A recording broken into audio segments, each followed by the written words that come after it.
All right, international holiday today is dedicated to World Skills Day, right? And the Nations headquarters in New York City and elsewhere host events to encourage youth to talk about the importance of skills training. World Skills Day encourages global dialogue and collaboration to ensure that young people around the world, including those in Nigeria, have access to the resources and opportunity they need to develop their skills and contribute to their communities and economies. Now, in Nigeria, World Youth Skill Day is particularly significant due to the country's large and growing youth population.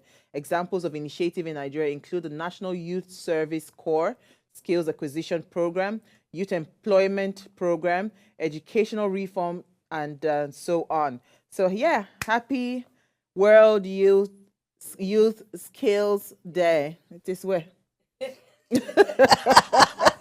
But I mean, So- this what you're doing is a skill. I just had a conversation with my sons this evening, and I was telling them, Uncle, as we did, perhaps we have to strategize because right now the world is going global, and it's a lot of tech, what's it called, skills that Exactly. is needed Yes, right yes, now. yes. So I am hoping that our NYSC move beyond the traditional kinds of skill and even across all 36 states. Let's start having tech innovations. I'm because giving you guess bombastic what? side eye. I know, and I'm not seeing your bombastic side eye because guess what?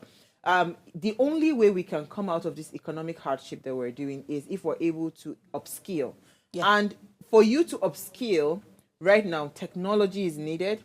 And tech. once you upskill with technology, you are guaranteed that, in fact, you'll not be fighting for this minimum wage that they're asking for. Nobody's so with my looking sons, for I've told white them, collar jobs anymore. You can we're make jobs. strategic. Yeah. Yeah, and Very strategic. Let me speak the right English. and it just They brings me should. it just brings me back to the content for the week that we're literally talking about the fact that remote economy is actually the new norm. Oh yeah. And it's important. Now, this is me just saying, on the other hand, that businesses that have no, if you're not rendering essential services, it is important that you consider the remote culture, Yep. the remote work culture. The remote economy is the new norm right now for businesses in Africa, especially if you look at, the cost of running business and what have you. So, hey, I think that everyone should begin to think that way. And technology comes in there.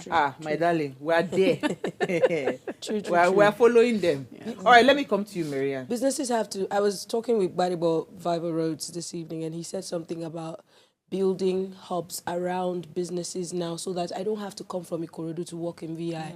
So I can have an Ikorodu office, or I take my business, if it's growing enough here on the island, I start a new one in Ikorodu and build a hub around it where people can have tiny living apartments that are also low cost. That way, they don't even have to reduces come the into the burden. office. They have data. It's technology. But are we thinking that far?